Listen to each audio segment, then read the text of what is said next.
All right, we are here with Brady Luttrell. He is a former player of mine at Fort Myers High School, and he is now at the University of Florida. Oh, And baby. I hear you, Brady. So we go back a little ways. We've known each other now for 6 years, and go back away. But I wanted to bring you on because through our time when I was coaching you was really a time that I got very serious about mental performance myself as a coach and decided to implement not just the strategies, but do it in a systematic way to where we worked on it weekly as a team. And I know that you saw a lot of really good results with that. But before we get into that, share with us just some of the struggles on from the mental side and in your sport. You played basketball and football. Share with us some of the struggles that you were having as a player. I would say my main struggles, honestly, were I had overconfidence in myself, and what I mean by that is I always thought everything was physically related. So I worked out all the time. I was big meathead in high school, so I thought everything could be done with muscle and skill. As being an amateur player, I didn't realize how much the mental side came into it. So hormones were flaring 24/7, as you know.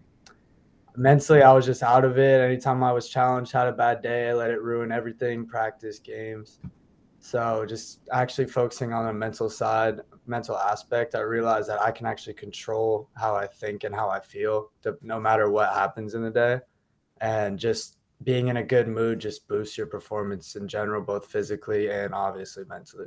Yeah, for sure, for sure. Let's go back to that first year that me and you were together because we had a lot of times that we butted heads.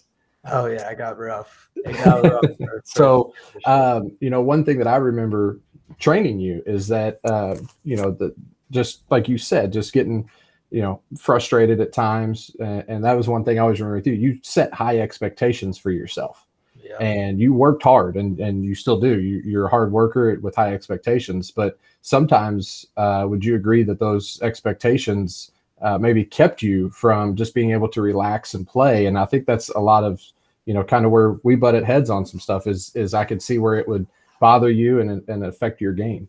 Yeah, I would say like my expectations for myself were way too high, just given how I was, how competitive I was. And you kind of coaching me through that and making me realize that if I just kind of step back, realize I didn't have to be perfect and that stuff are gonna go wrong. I'm not Michael Jordan playing basketball. So once I realized that stuff could go wrong and I'm still a good player, even though I missed a shot or missed a couple shots in a row, it just boosted my confidence and made me realize that, hey, there's a next play coming in 2 seconds that I can make and make up for it. Yeah, for sure. So that after that first year together, that second year going into the off season and going into our season, me and you, or with the team, I started systematically putting in mental performance. We called it mental meetings at the time, and but we were systematically doing that. And then me and you even dove a little bit deeper into it with the mental, training and the mental skills. Talk a little bit about your first thoughts when I brought this up. Did you have some reservations? Were you like, this is a little different? Yeah. Share your thoughts about that. So that was definitely my first time I ever got introduced to like mental coaching. Like I said before, everything was physical training, all of that. So when you presented me with the mental training, which I really needed, um, I was a little like confused and maybe a little angry because I was like, what does he think's wrong with me in my head? Like I'm a normal kid. Um, First thought, I feel like as a young kid, especially or a young adult, is like you don't think anything mental is gonna help you, especially athletically. Like you can't really see if you know nothing about it, you can't see the correlation. So going into it, I was like, there's no way this is gonna work. And then as I gained trust with you and kind of realized how you turned our whole team around with it, I was like, okay, something's there. So I bought in and ended up working for me. Talk about that. You say it worked for you. Give a little insight into the next season. Your junior year, and just the difference in the game, and just some things that changed for you while you were playing. I would say confidence went way up. First off, I also realized that Just like mentally being in a better place gave me like a better opportunity to like really showcase my skills instead of like I always thought I had to be perfect and then I would miss a shot and go like that. And I didn't also realize that part of being a good player goes on your teammates or whoever you're working with. So me shaking my head and everyone else seeing that coming from one of their main players puts them all down.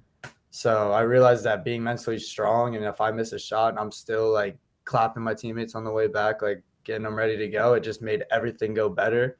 And then when everything else is running smoothly, it made me even better. So kind of in that, if that makes sense. Yeah, like a compound effect. Yeah, It's kind of confidence builds more confidence, which builds more confidence. exactly. For sure. So one thing that I love about these mental skills that we worked on together is that they're not just exclusive to sports or even one sport, but they carry through all aspects of life. So now you're at the University of Florida. You are on the exec board with your fraternity, right? I Uh, am. how talk about the mental skills that you learned 5, 6 years ago and how you've carried that over to a leadership position at the college you're at.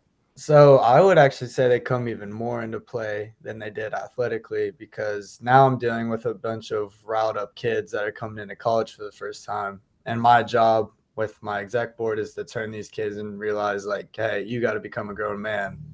You were in high school living with your parents and everything. Now you have nothing given to you. You're on your own.